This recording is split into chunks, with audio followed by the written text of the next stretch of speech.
suis tellement tanné des conseillers qui discréditent totalement notre job. Ça n'a aucun bon sens. En gros, ce que la personne fait, le conseiller en question, il reçoit un client intéressé. Il a déjà fait affaire avec quelqu'un, tu es super content. Puis là, il dit la prochaine étape, c'est de rencontrer un conseiller en sécurité financière. Donc, qu'est-ce qui est vendu lors de cette rencontre-là? C'est, bon, mais là, tu viens d'apprendre ton hypothèque. Puis, tu sais, habituellement, le prêteur va vous proposer votre sorte d'assurance hypothèque. Puis, généralement, on est vraiment mieux de faire affaire avec un conseiller en sécurité financière. Puis, de se faire proposer, parce que lui, il a accès à plusieurs types de produits. Il peut moduler votre produit selon votre besoin. Il y a plusieurs choses. Puis, en plus, un produit qui vous appartient, puis souvent moins cher. Mais dans ce cas-ci, c'est pas moins cher. Fait que ce qui est vendu, dans le fond, tu as deux choix. Tu as le choix de payer ton assurance ou de ne pas la payer. Ah oui, monsieur le client dit ah oui. Oui, bon, il dit voici comment ça fonctionne. Là, maintenant, ce que je te propose de faire, c'est prendre une police d'assurance vie universelle à coût TRA. Coût TRA, coût renouvelable transformable annuellement, donc le prix continue de monter. Puis, moyenne une prime entre 3 et 400 OK? Tout dépendant de l'âge. Ce qu'on va faire, c'est qu'on va faire comme un placement. Mais en même temps, tu es assuré. OK? Jusque-là, ça fait du sens. Après ça, l'argent dans la police d'assurance va faire des petits, va faire des intérêts. Puis, ultimement, à la fin de ton hypothèque, tu vas avoir assez d'argent d'accumuler. Puis, tu vas pouvoir mettre un terme à ta police d'assurance, puis venir acheter ton placement qui a été fait. Puis, tu fais le calcul avec la projection qui est faite. Là, la projection qui est faite, je ne sais pas c'est quoi. Mais ça fait en sorte que c'est comme si tu n'étais pas payé d'assurance. Mais mettons là, que moi, je suis un planificateur financier, puis je rencontre le même client. Je regarde son besoin, puis son besoin à lui, c'est de couvrir pour protéger sa famille en cas de décès. Donc, il faut savoir qu'un prix d'assurance vie permanent est à peu près de 6 à des fois 10 fois plus dispendieux. Le coût de l'assurance en TAA, ça fait pas cher, puis ça finit par augmenter.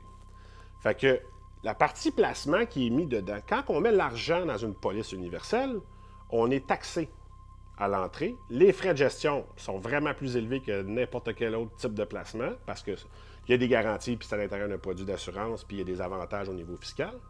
Puis quand on le sort, on repaye une autre taxe plus l'impôt. OK? Puis tout ce qui est mis dedans est considéré comme du revenu d'intérêt, donc imposable à 100 %. Si j'ai mis rien que des actions, puis j'ai fait, exemple, 10 % de rendement dans ma police universelle, là, habituellement, gain capital, premier 250 000 au personnel, c'est imposable à taux d'inclusion à 50 %. Là, non. Imposable à 100 %. Donc là, je vais me le verser. Puis là, quand je fais le calcul, ça va m'avoir coûté 90 000 sur 25 ans que je vais récupérer. Hey, ça ne m'a pas coûté une cent de mon assurance. Puis peut-être ça va faire un peu plus d'argent.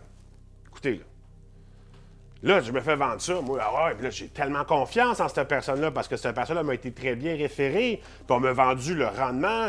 OK? Mais mettons, ça de même. Je rencontre un autre conseiller qui a plus l'intérêt à cœur de son client. OK? Il va dire quel est ton besoin, monsieur le client. Il va regarder le besoin. Bon, on a besoin d'assurer pour 1 million. Exemple, on a besoin d'assurer pour 500 000, juste le prix de la maison. OK, donc dans le fond, là, OK? Mettons que vous avez besoin de 25 000, de 500 000 d'assurance sur 25 ans. OK? Ça va vous coûter 495 $ par année pour un homme de 35 ans. Une femme un peu plus chère, elle a besoin de les deux, c'est différent, mais une personne. Si on prend la stratégie Terra et on place de l'argent pour être capable de récupérer, en fait, 12 375 $ total sur 25 ans, qui en valeur d'aujourd'hui est pas mal moins que ça, versus un coût, ça va vous coûter 3 243 par année, fois 25 ans, 81 000 $ pour essayer de sauver le 12 000 initial. Ah, ça vous a rien coûté, on vous remet 90 000, exemple. Versus, je prends mon 495 $ mon coût d'assurance annuel. Puis le reste du 3243, moins le 495, 2748 annuel.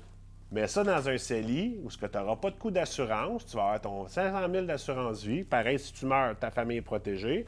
2742 qui ne sera pas placé à l'intérieur de la police, qui va être mis dans un CELI. Si vous avez des problèmes financiers, vous avez un projet ou peu importe, l'argent est disponible à n'importe quel moment. Vous rentrez, vous sortez l'argent de votre CELI, il n'y a pas de frais. Des peanuts, s'il y en a. Je ne sais pas si vous comprenez la nuance, là, puis l'argent est accessible. Sortir de l'argent d'une police d'assurance universelle se fait, mais comme je vous expliquais tantôt, le coût, c'est tout du revenu d'intérêt, il y a énormément de taxes. Faites attention. Là. Je ne dis pas que ça ne peut pas être bon, ça ne peut pas être une situation qui peut s'appliquer pour une stratégie pour tout. Mais la personne qui fait ça de façon systématique à tous les clients qu'il y a.